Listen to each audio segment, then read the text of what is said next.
Hello viewers, आज हम लोग इस लेक्चर में कवर करेंगे एंटीसिपेटरी बेल को, जो कि सीआरपीसी के सेक्शन 438 में कवर किया गया है। इसी एंटीसिपेटरी बेल को लोग हिंदी में अग्रिम जमानत के नाम से भी जानते हैं। अब ये जो एंटीसिपेटरी बेल का जो प्रोविज़न है जो सेक्शन 438 में दिया गया है, ये नॉर्मली किसी भी अदर जो लोग नॉर्मल सेंस में बेल को समझते हैं, बेल के बारे में जानते हैं, उससे ये थोड़ा हट के है। इसलिए हम लोग इसको स्पेशली एक अलग जो है लेक्चर में देख रहे हैं। मगर जब हम लोग कभी बेल का लेक्चर जब कवर करेंगे तो उसमें हम लोग सारे बेल को एक साथ जो है देख लेंगे। मगर एंटीसिपेटरी बेल कहीं ना कहीं उनके प्रोविजन से थोड़ा अलग होता है, इसलिए उसको अलग से कवर कर रहे हैं। अब जैसे कोई पर्सन है, वो नॉर्मली जान रहा है कि हाँ, पहले कोई पर्सन अरेस्ट होगा, जो अपराध किया होगा वो अरेस्ट होगा, वो जाएगा कोर्ट के पास। तो अब जैसा भी मैटर होगा, या तो बेलेबल होगा या तो नॉन बेलेबल होगा। अगर बेलेबल होगा तो उसको पुलिस कस्टडी से भी बेल मिल सकती है, बट अगर नॉन बेलेबल होगा तो उसे कोर्ट तक जाके वहां कोर्ट का डिस्क्रिप्शन जैसा लगेगा उसको बेल देना होगा, तो कोर्ट ही देगी। तो ये सब कंडीशन होती है जनरली जो लोग बेल समझते हैं। मगर जो एंटीसिपेटरी बेल है, यहाँ पे हो ये रहा है कि कोई पर्सन है, उसको लग रहा है कि मुझे अरेस्ट कर लिया जाएगा किसी मैटर में, वो इस कारण पहले ही कोर्ट के पास चला जा रहा है और एंटीसिपेटरी बेल के लिए अप्लाई कर दे रहा है। और फिर जो है कोर्ट उसको ग्रांट कर दे या ना करे, वो अभी सर्कमस्टांसेस हम लोग देखेंगे क्या कैसे बनते हैं। तो ये चीजें हो रही हैं और वो क्या कर रहा है, अरेस्ट होने से पहले ही अपनी बेल लेके चला रहा है। अभी अरेस्ट नहीं हुआ, ये सारी चीजें कुछ नहीं हुई, अरेस्ट अभी होने ना उसके खिलाफ कोई, अभी बस उसको भय है कि हाँ ऐसा ऐसा हो सकता है। तो ऐसे केस में इसीलिए हम लोग एंटीसिपेटरी बेल को प्री अरेस्ट बेल भी कहते हैं, कि अरेस्ट होने से पहले ही आपको बेल मिल जाएगी। ये सारी चीजें होंगी कैसे, ये क्या क्या इसमें रूल्स बताए गए हैं 438 में, किन किन चीजों पे कोर्ट ध्यान देगी, किन को जो है कंसीडर करेगी और कब जो है ग्रांट नहीं करेगी। तो ये सारी चीजें हम लोग जो है लीगल प्रोविजन में इसके आगे देखते हैं। तो इसमें हम लोग इसका 438 सेक्शन देखेंगे और इसको एग्जाम्पल के थ्रू समझेंगे, और क्या कोर्ट में मतलब जो केस लॉज हैं कुछ इससे जुड़े तो उनको भी देखेंगे। तो डायरेक्टली मूव करते हैं इनके प्रोविजन पे।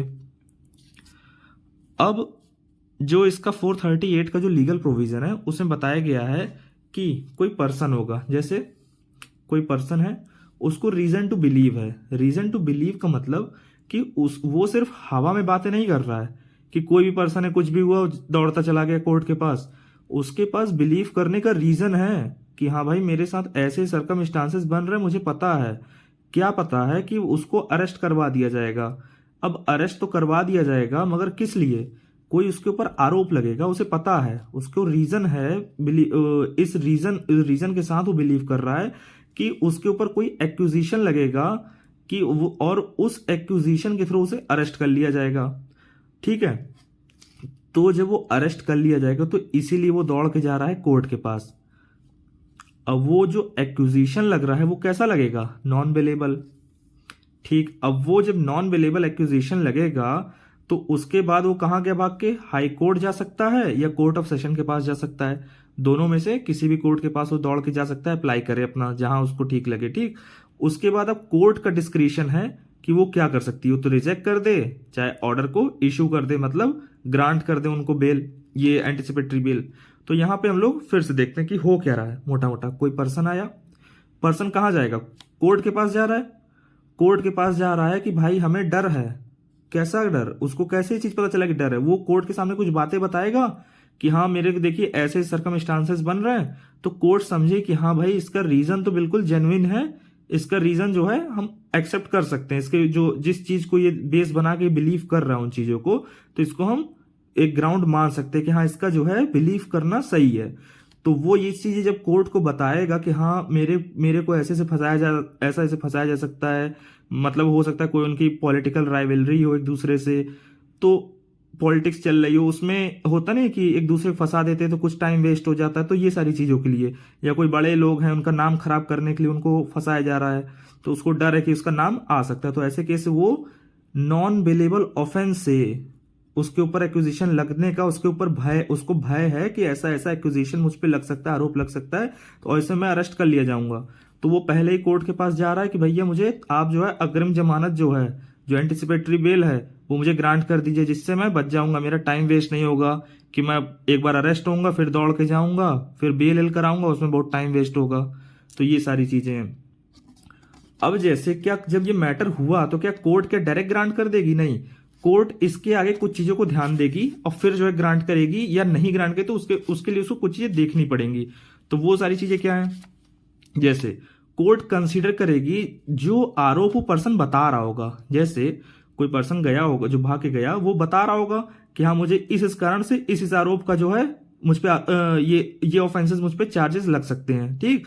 तो वो कोर्ट देखेगी कि जो जिसके लिए वो आया है भाग के, जिस अपराध के लिए, तो उसका नेचर कैसा है और ग्रेविटी कैसी है उस ऑफेंस की, जो एक्यूजेशन उस पर लगेगा, ठीक। दूसरी चीज कोर्ट ये भी देखेगी कि जो पर्सन भाग के आया है वो कितना अपने आप में दूध का धुला हुआ है, ये भी देखेगी कि कहीं ऐसा तो नहीं कहीं प्रीवियसली जो है कन्विक्ट किया गया हो किसी कोर्ट द्वारा पहले ही, ये किसी अपराध में कॉग्निजेबल ऑफेंस में ये कोर्ट में रहे हो, इनके ऊपर ये अरेस्ट किए गए हो पहले ही एक बार, तो ये भी चीज देखेगी। दूसरी चीज कहीं ये भी चेक करेगी कहीं ऐसा तो नहीं है ये एंटिसिपेटरी बेल के नाम पे ये बच के भागना चाह रहे हो कि भाई ये एंटिसिपेटरी बेल ले लें, ये अरेस्ट तो होंगे नहीं, अरेस्ट जैसे होंगे तुरंत इनको बेल मिल जाएगी और ये भाग जाए कहीं इधर उधर, तो इससे होगा क्या, जस्टिस डिफीट होगा उस मैटर में, उस ऑफेंस के केस में।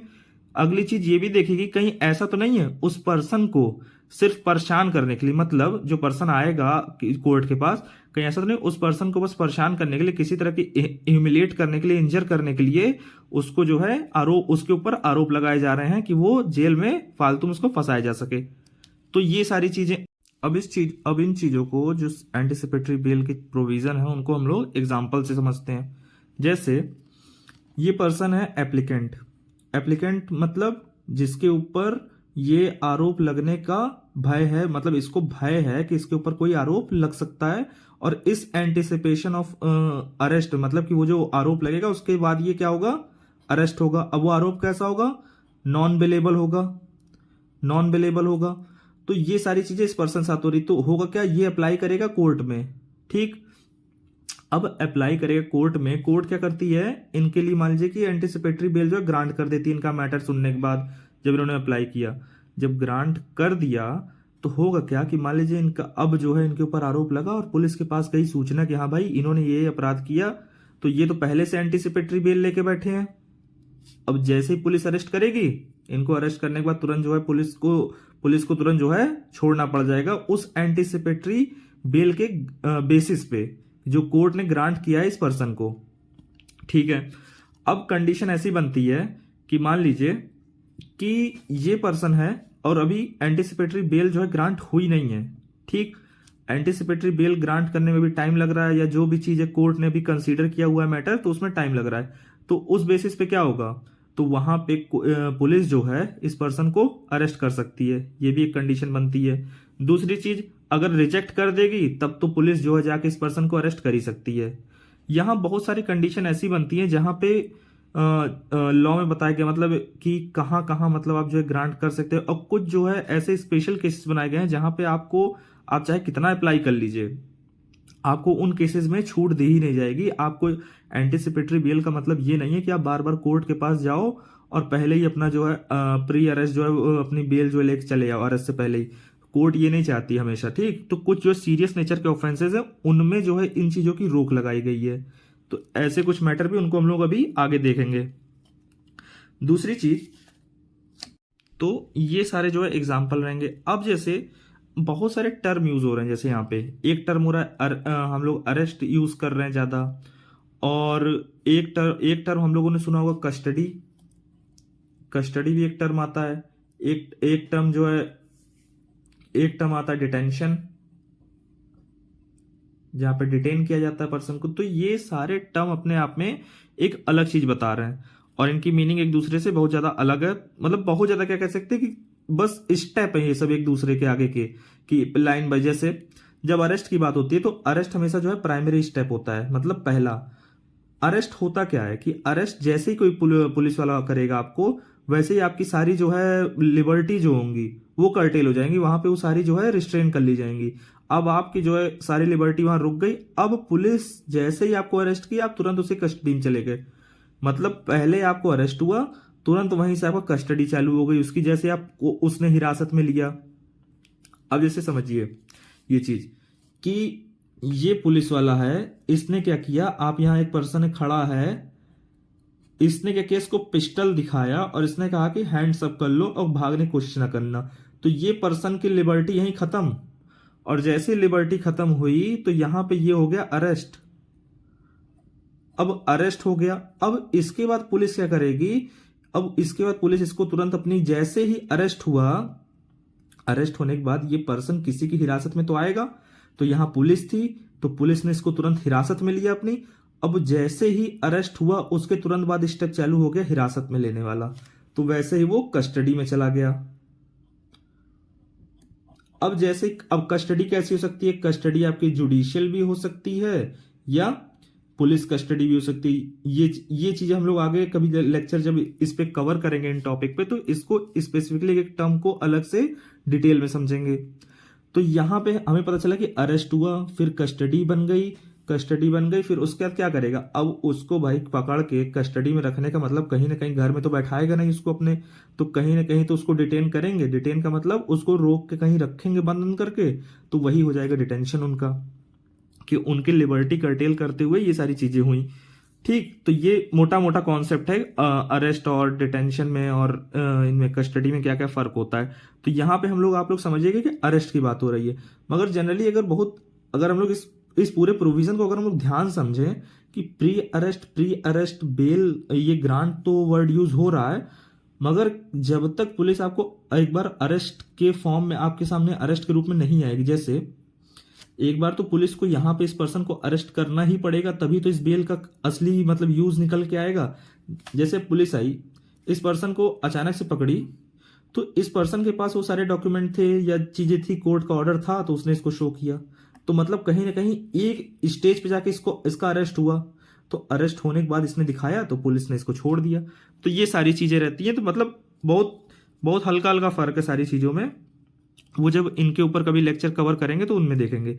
अब जैसे इससे आगे बढ़ते हैं, लीगल प्रोविजन जैसे जो 438 का सब सेक्शन 1A है, वो क्या कह रहा है? वो नोटिस देने की बात कर रहा है।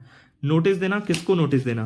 वो कह रहा है कि जैसे ये समझिए कि ये पर्सन के ऊपर एक्यूजेशन लगेगा, ये पर्सन के ऊपर एक्यूजेशन लगेगा, तो कोई पार्टी होगी जो एक्यूजेशन लगाएगी। मान लीजिए कोई पार्टी है बी, ये इनके ऊपर आरोप लगा रही है, तो जब भी आरोप लगता है, जो पार्टी होगी, इसका केस हमेशा कौन स्टार्ट करेगा? पब्लिक प्रोसिक्यूटर स्टार्ट करेगा, क्योंकि क्रिमिनल मैटर है, तो पब्लिक प्रोसिक्यूटर, इसीलिए नोटिस हमेशा कम से नॉट लेस देन 7 डेज, मतलब 7 दिन से कम के तो आप नोटिस नहीं देंगे। ठीक है, 7 दिन से कम की नोटिस नहीं देंगे। किसको देनी है नोटिस? नोटिस देनी है पब्लिक प्रोसिक्यूटर और एसपी को, इन दोनों को देनी है। क्यों? अब कोर्ट क्या करेगी? जैसे ग्रांट करने जा रही है एंटीसिपेटरी बेल, तो इनको क्या करेगी? नोटिस भिजवा देगी तुरंत कि आइए भैया, आपको भी हम सुन लें कि ये क्या कर रहे हैं, ये कुछ ग्राउंड बता रहे हैं, तो आप भी आइए जरा सामने, आप भी कुछ अपनी बात रखिए, क्या इनको मतलब एंटीसिपेटरी बेल हम ग्रांट कर दें ऐसे ही? तो ये भी आएंगे, कुछ पक्ष इनका भी सुनेगी थोड़ा बहुत, मतलब ये सारी चीजें होंगी, तो इसलिए नोटिस देने की बात की जा रही है कि ऐसे ना हो कि सिर्फ एक तरफा सुन के जो इनको हम कर दें। दूसरी चीज, जब हम लोग इसी के आगे बढ़ते हैं 438 के 1B पे, तो वहां पे क्या कह रहा है कि प्रेजेंस नेसेसरी है, किसकी? इनकी, जो पर्सन था एप्लीकेंट, जिसने कोर्ट में अप्लाई किया था एंटीसिपेटरी बेल के लिए, कि भैया आप मौजूद रहना। कब? जब कोर्ट अपना फाइनल ऑर्डर या डिसीजन दे रही होगी इस एंटीसिपेटरी बेल को ग्रांट करते टाइम, तो उस दिन आपको मैंडेटरी है, उस दिन आपका प्रेजेंट रहना। तीसरी चीज बात कर रहा है कि कुछ कंडीशंस की, इसी में कोर्ट ऐसे ही देखिए कुछ कंडीशन भी लगाएगी आपको, कि ऐसा नहीं कि आप बस जो आपको एंटीसिपेटरी बेल लिया और आप जाइए बस अब घूमिए मजे करिए, और कोर्ट ने कुछ कंडीशन भी लगा सकती है। जैसे आपको हमेशा इंट्रोगेशन, जब भी आपको पुलिस बुलाएगी इंट्रोगेशन के लिए, आपको तुरंत मौजूद रहना पड़ेगा वहां पे अवेलेबल, आप भाग नहीं सकते हमेशा कि आप भाग जाएं। दूसरी चीज, आपको अगर छोड़ा जा रहा है तो आप किसी तरह का इंड्यूसमेंट, थ्रेट या प्रॉमिस आप किसी पर्सन के साथ नहीं करेंगे। पता चला आप छूटे, आपको एंटीसिपेटरी बेल मिली, आप जब सामने वाले किसी पर्सन को जाके धमका रहे हैं कि अगर तुम मेरे खिलाफ गवाही दी तो बताऊंगा तुम्हें, या तुम्हारा मर्डर करवा दूंगा, ऐसा कुछ आप धमका रहे हैं, उसको लालच दे रहे हैं कुछ, ये सब चीज आप नहीं करेंगे। ये सारी कंडीशन आपके ऊपर इंपोज होंगी। दूसरी चीज, आप इंडिया नहीं छोड़ के जा सकते। अगर आप इंडिया को छोड़ के जाना है तो आप कोर्ट की परमिशन लेंगे तभी छोड़ के जाएंगे। तीसरी चीज, एक कंडीशन है 437 के सबसेक्शन 3 में, वहां पे कुछ कंडीशंस लगाएंगे, तो उनको भी इंपोज कर सकती है कोर्ट। यहाँ पे मैटर ये है। अब वो कंडीशंस क्या है? वो कंडीशन भी इसी तरह ही है, वो उसमें बस ये कि वो जो 437 सेक्शन है, वो नॉन बेलेबल ऑफेंस केस में कैसे बेल मिलेगी मोटा मोटा इस ओवरऑल इस पे डील करता है। और यहाँ पे उन्हीं उन्हीं मैटर में क्या क्या कंडीशंस लग सकती हैं, जैसे आपको वहां पे प्रेजेंट रहना पड़ेगा, आपको प्रेजेंट रहना पड़ेगा उन सारी चीजों को जो भी रिक्वायर्ड है उस बेल के लिए, तो वो सारी चीजों को लेके आपको प्रेजेंट रहना पड़ेगा। आप इंड्यूस नहीं कर सकते, थ्रेट नहीं कर सकते, या ये इस तरह के कुछ प्रोविजन है वहां भी, तो वो कंडीशन भी इंपोज कर सकती है जो 437 के 3 में है। ठीक है, इतनी सारी कंडीशन हो गई। अब जब एक होता क्या है कि एक सेक्शन नया जुड़ता है इसमें 2018 के क्रिमिनल अमेंडमेंट एक्ट से। अब उसमें हो क्या रहा है, 438 का 4, तो इसका जो है चौथा सब सेक्शन आ गया। जब हम 2018 का जो अमेंडमेंट होता है क्रिमिनल अमेंडमेंट एक्ट से, इसका एक आ जाता है। इसमें क्या कर रहा है, ये एक्सेप्शन बता रहा है इस पूरे सेक्शन का। एक्सेप्शन क्या, कि इन केस में आप एंटिसिपेटरी बेल जो है ग्रांट नहीं करेंगे। ठीक, अब वो क्या है, आईपीसी का सेक्शन 376 का 3, आईपीसी का सेक्शन 376 का AB, आईपीसी का सेक्शन 376 DA, 376 DB। ओवरऑल ये जब आप इनको पढ़ेंगे तो आपको निकल के आएगा, एक जो है रेप से डील कर रहा है और एक जो है गैंग रेप से डील कर रहा है। और दूसरी चीज आप इनमें ये पाएंगे, ये सारे रेप और गैंग रेप के मैटर जो है सब माइनर से जुड़े हुए हैं, सब माइनर जुड़े हुए हैं। तो इन केसेस में आप जो है ग्रांट नहीं कर सकते। अब क्या इतना ही मैटर है, नहीं, ये तो लॉ ने प्रोवाइड कर दिया, ठीक है, अमेंडमेंट करके। दूसरी कुछ जो है सुप्रीम कोर्ट के जजमेंट्स भी हैं, वो भी बता रहे हैं, जैसे आप जो है जुवेनाइल जस्टिस के केस में, मतलब कि जो जुवेनाइल होगा उसके केस में भी मैटर में नहीं देंगे आप जो है। दूसरी चीज कि मान लीजिए कि डाउरी डेथ का मैटर है, उसमें भी आप ग्रांट नहीं करेंगे। तो कुछ हीनियस क्राइम, अब जैसे हम यूपी के केस में आते हैं, जैसे यूपी में होता क्या था कि यूपी में एंटिसिपेटरी बेल का प्रोविजन नहीं था। देखिए जैसे पहले चलता था, हो क्या रहा था, 1976 में आके इसको जो है रिपील कर दिया गया इस प्रोविजन को यूपी में, कि यूपी में समझिए 1976 से एंटिसिपेटरी बेल लागू नहीं थी। अब 2009 में स्टेट लॉ कमीशन जो है अपनी तीसरी रिपोर्ट देता है, उसमें ये कहता है कि आप इसको री करिए। मतलब समझिए 1976 के बाद से 2009 में जाके हमें जरूरत, स्टेट लॉ कमीशन जो है इनको बता रहा है तीसरी रिपोर्ट से कि अब जो इनको आप री कर दीजिए, मगर वहां भी अभी नहीं किया गया था। फिर जाके जब ये इन्फोर्स दोबारा से होता है तो टाइम आ जाता है 2019 का। तो यूपी में भी अब एंटिसिपेटरी बिल दोबारा से लागू हो चुकी है, मतलब 2019 से लागू हो चुकी है। तो यूपी में जब एंटिसिपेटरी बेल पढ़ेंगे तो वहां तो ये भी प्रोविजन है कि अगर कोई पर्सन है और उसके ऊपर ऐसा अपराध का आरोप है जिसकी सजा जो है डेथ सेंटेंस हो सकती है, तो उसको भी एंटिसिपेटरी बेल जो है ग्रांट नहीं की जाएगी। तो ये सारे मैटर थे। अब जैसे कुछ केस लॉज भी हैं। अब केस लॉज में पहला केस हम लोग देखते हैं, जैसे state of MP versus Pradeep Sharma का। इसमें हो क्या रहा है कि इसमें बोला बस इतना जा रहा है कि अगर कोई लोअर कोर्ट है वो किसी एक्यूज्ड को, मतलब अपराधी को, अगर प्रोक्लेम्ड ऑफेंडर घोषित कर चुकी है, डिक्लेयर कर दिया उसने कि ये पर्सन जो प्रोक्लेम्ड ऑफेंडर है, तो वो मतलब कि अब जैसे देखिए एग्जांपल्स देखते हैं कि ये कोई पर्सन है, ये एक पर्सन है ए, इसको जो है कोर्ट ने प्रोक्लेम्ड ऑफेंडर जो है घोषित कर दिया ए को। ठीक, अब ये कौन सी कोर्ट थी, लोअर कोर्ट थी।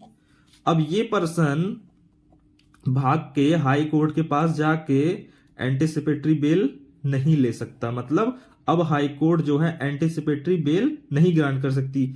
ऐसा क्यों, क्योंकि भाई ये तो ऑलरेडी जो है एक्यूजेशन इन पे लग चुका और कोर्ट ने ये चीज इनको घोषित किया हुआ है ना, सिर्फ एक्यूजेशन ही नहीं लगा, इनको कोर्ट ने घोषित कर रखा है। दूसरी चीज, तो ये इस केस में बस इतना ही बोला गया था कि अगर लोअर कोर्ट ने डिक्लेयर कर दिया किसी पर्सन को प्रोक्लेम्ड ऑफेंडर, तो हाई कोर्ट जो है अब दोबारा एंटिसिपेटरी बेल इस मैटर में उस पर्सन को नहीं ग्रांट करेगी। दूसरी चीज, अब दूसरा केस आता है कि परविंदरजीत सिंह वर्सेस ये आपकी यूनियन टेरिटरी जो चंडीगढ़, उससे जुड़ा मैटर है। इसमें बहुत अच्छी बात बोली गई कि 438 का जो ऑर्डर है वो किसी भी पर्सन की, इंडिविजुअल की लिबर्टी को सिक्योर करने के लिए बनाया गया है। किसी तरह कोई पासपोर्ट नहीं है कि आप जा जाके ऑफेंस कमिट करते रहे और आके यहां से जो एंटिसिपेटरी बेल ले और फिर आप छूट जाएं, तो इसलिए बस नहीं बनाया गया है। अब जैसे टाइम पीरियड का मैटर आता है कि एंटिसिपेटरी बेल कितने टाइम के लिए दी सकती है, कोई भी, मतलब इसमें कुछ भी हो सकता है कि आप एक टाइम में डिसाइड कर सकते हैं और कोई टाइम, जरूरी नहीं कोई टाइम आप सुनिश्चित करके दे कोर्ट, तो कुछ भी हो सकता है। अब जैसे इन्होंने कुछ सर्टेन पीरियड के लिए, इस कोर्ट ने इस पर्सन को कुछ सर्टेन पीरियड के लिए, जैसे 3 मंथ तक के लिए भाई इनको बचाव दे दिया कि ठीक है आपको एंटिसिपेटरी बेल ग्रांट कर रहे हैं मगर 3 मंथ के लिए दे रहे हैं। अब होगा क्या, जैसे ये टाइम पीरियड खत्म होगा उसके बाद पुलिस इनको फिर से उठा के हिरासत में ले सकती है। बस चीजें इतनी रहेंगी। तो ओवरऑल एंटिसिपेटरी बेल में इतनी चीजें थी। बाकी के लेक्चर हम लोग अगला जब लेक्चर कवर करेंगे तो उसमें हम लोग देखेंगे।